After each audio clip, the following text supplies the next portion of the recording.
Hello दोस्तों, स्वागत है आपका अपने channel study with Umesh sir में।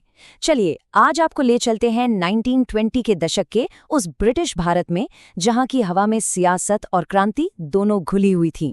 एक ऐसा दौर जब एक फैसले ने पूरे देश को एक साथ लाकर खड़ा कर दिया था। Simon go back. 1928 में ये सिर्फ दो शब्द नहीं थे, ये एक पूरे देश की आवाज थी, एक गूंज थी जो हर गली हर शहर में सुनाई दे रही थी। तो आखिर ये नारा क्यों लगा? क्या थी इसके पीछे की कहानी? चलिए आज इसी को समझते हैं। तो कहानी शुरू होती है एक कमीशन से, एक ऐसा कमीशन जिसकी बनावट में ही एक बहुत ही बड़ी गड़बड़ थी, एक ऐसी खामी जिसने पूरे देश में गुस्से की आग लगा दी। तो ये साइमन कमीशन था क्या भला? देखिए, इसका ऑफिशियल नाम था इंडियन स्टैट्यूटरी कमीशन। 1927 में इसे ब्रिटिश सरकार ने बनाया था। काम ये था कि जो 1919 का गवर्नमेंट ऑफ इंडिया एक्ट था उसकी जांच पड़ताल की जाए। मजे की बात यह है कि ये समीक्षा तो 1929 में यानी 10 साल बाद होनी थी, लेकिन ब्रिटेन की तत्कालीन कंजर्वेटिव सरकार ने 2 साल पहले ही इसे बना दिया। शायद उन्हें भारत में राष्ट्रवाद की बढ़ती लहर से थोड़ी जल्दी थी।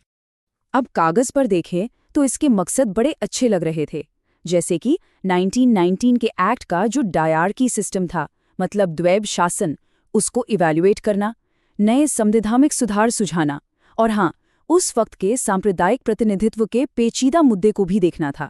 लेकिन जैसा कहते हैं ना, सब कुछ वैसा नहीं होता जैसा दिखता है। इस कमीशन के मुखिया थे सर जॉन साइमन, और इन्हीं के नाम पर इसे साइमन कमीशन कहा जाने लगा। अब इसमें टोटल मेंबर कितने थे? सिर्फ 7। आपको लगेगा 7 ही तो थे, लेकिन यही नंबर, यही 7 का आंकड़ा पूरे भारत के गुस्से की वजह बनने वाला था। और ये रही वो बात जिसने सारा खेल बिगाड़ दिया। इस कमीशन के जो 7 सदस्य थे वो सारे के सारे अंग्रेज थे, एक भी भारतीय नहीं। सोचिए, एक कमेटी जो भारत का भविष्य तय करने आए हैं और उसमें एक भी हिंदुस्तानी नहीं। ये कोई छोटी मोटी भूल नहीं थी, ये तो सीधा सीधा एक राष्ट्रीय अपमान था। और बस यहीं से वो चिंगारी भड़की जिसने पूरे देश को अपनी चपेट में ले लिया। इसे सिर्फ एक गलती की तरह नहीं देखा गया, लोगों को लगा कि ये जानबूझकर किया गया है। ये एक साफ संदेश था कि अंग्रेज सोचते हैं भारतीय इतने काबिल ही नहीं कि अपने देश का भविष्य तय कर सकें। ये हमारी राजनीतिक आकांक्षाओं को पूरी तरह से नजरअंदाज करना था। तो जब अपमान इतना बड़ा हो तो जवाब भी तो जोरदार मिलना था, और मिला भी। चलिए देखते हैं कैसे पूरा देश एक आवाज में चिल्लाया, Simon go back.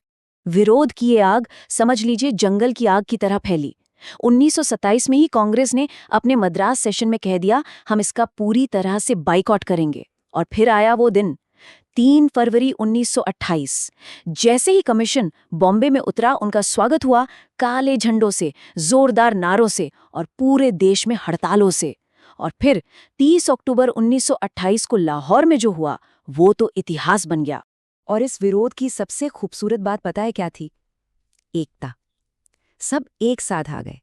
Indian national Congress तो थी ही, मोहम्मद अली जिन्ना के गुटवाली मुस्लिम लीग भी साथ आई। और इस पूरे आंदोलन की मशाल थामी थी देश के नौजवानों और स्टूडेंट्स ने। ये एक बहुत बड़ी बात थी, क्योंकि इसने दिखाया कि जब देश के सम्मान की बात आती है तो सारे राजनीतिक मतभेद पीछे छूट जाते हैं। विरोध का तरीका बहुत ही सीधा और असरदार था। जगह जगह पर बड़े बड़े प्रदर्शन, हड़तालें और काले झंडे। ये काले झंडे सिर्फ कपड़े नहीं थे, ये ब्रिटिश हुकूमत के मुंह पर एक जवाब थे कि हम तुम्हें और तुम्हारे इस कमीशन को पूरी तरह से नकारते हैं। लेकिन इस विरोध की एक कीमत भी चुकानी पड़ी, एक बहुत भारी कीमत।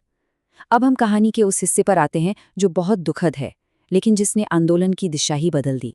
लाहौर में एक शांतिपूर्ण जुलूस की अगुवाई कर रहे थे देश के एक बहुत ही सम्मानित नेता लाला लाजपत राय, जिन्हें लोग प्यार और सम्मान से पंजाब केसरी कहते थे।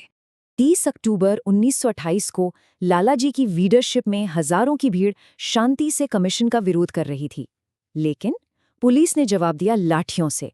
बहुत ही बेरहमी से लाठीचार्ज किया गया और लाला लाजपत राय को जानबूझकर निशाना बनाया गया। वो बहुत बुरी तरह से जख्मी हो गए और सिर्फ कुछ दिनों बाद 17 नवंबर 1928 को उन्हीं चोटों की वजह से वो शहीद हो गए। अंग्रेजों को लगा होगा कि एक बड़े नेता की मौत से आंदोलन दब जाएगा, लेकिन हुआ ठीक इसका उल्टा। ये विरोध अब सिर्फ एक राजनीतिक लड़ाई नहीं रहा, ये अब राष्ट्रीय सम्मान और बलिदान का सवाल बन गया था। लालाजी के बलिदान ने अब कह सकते हैं आज़ादी की आग में घी डालने का काम किया। चलिए अब अपने इस विश्लेषण के आखिरी पड़ाव पर चलते हैं और ये देखना बड़ा दिलचस्प है कि कैसे एक नाकाम कमीशन अनजाने में भारत के लिए एक बहुत बड़ी विरासत छोड़ गया। इसका सबसे पहला असर ये हुआ कि भारतीय नेताओं ने अब किसी का इंतजार करना छोड़ दिया। उन्होंने कहा, ठीक है, तुम हमारे लिए संविधान नहीं बनाओगे, कोई बात नहीं, हम अपना संविधान खुद बनाएंगे। ये एक बहुत बड़ा, एक क्रांतिकारी कदम था। और इसी सोच का नतीजा थी 1928 की नेहरू रिपोर्ट। मोतीलाल नेहरू की अध्यक्षता में बनी इस कमेटी ने साइमन कमीशन को एक जबरदस्त जवाब दिया। इसमें भारत के लिए डोमिनियन स्टेटस की मांग की गई, मतलब ब्रिटिश राज के अंदर ही स्वशासन, जैसा कि कनाडा और ऑस्ट्रेलिया में था। ये भारतीय नेताओं की तरफ से अपना संविधान बनाने की पहली बड़ी और गंभीर कोशिश थी। हाँ, ये सच है कि साइमन कमीशन की रिपोर्ट को किसी ने नहीं पूछा, लेकिन इसके विरोध और उसके बाद जो बहस हुई उसका सीधा असर पड़ा अगले बड़े कानून पर, यानी 1935 के गवर्नमेंट ऑफ इंडिया एक्ट पर। इसी एक्ट ने 1919 वाले उस फेल्ड डायरकी सिस्टम को खत्म किया और राज्यों को ज्यादा अधिकार दिए, जिसे प्रोविंशियल ऑटोनॉमी कहा गया। तो आखिर में साइमन कमीशन के बायकॉट ने हमें क्या दिया? सबसे पहले इसने पूरे देश को एक साथ लाकर खड़ा कर दिया। इसने भगत सिंह जैसे क्रांतिकारियों को एक नई वजह दी, लालाजी की शहादत का बदला लेने का जज्बा। और सबसे जरूरी बात, इसने हमें एक कदम आगे बढ़ा दिया। अब बात सिर्फ डोमिनियन स्टेटस की नहीं थी, अब मांग थी पूर्ण स्वराज की, पूरी आजादी की। तो सवाल ये उठता है कि आखिर कैसे एक नाकाम, एक फेल कमीशन एक इतने मजबूत आंदोलन को जन्म दे सकता है? शायद इसका जवाब ये है कि साइमन कमीशन का बहिष्कार सिर्फ एक घटना नहीं थी, ये इस बात का सबूत था कि जब किसी देश के स्वाभिमान पर चोट लगती है तो उसकी बिखरी हुई आवाजें भी मिलकर एक ऐसी ताकत बन जाती हैं जो इतिहास का रुख मोड़ सकती हैं।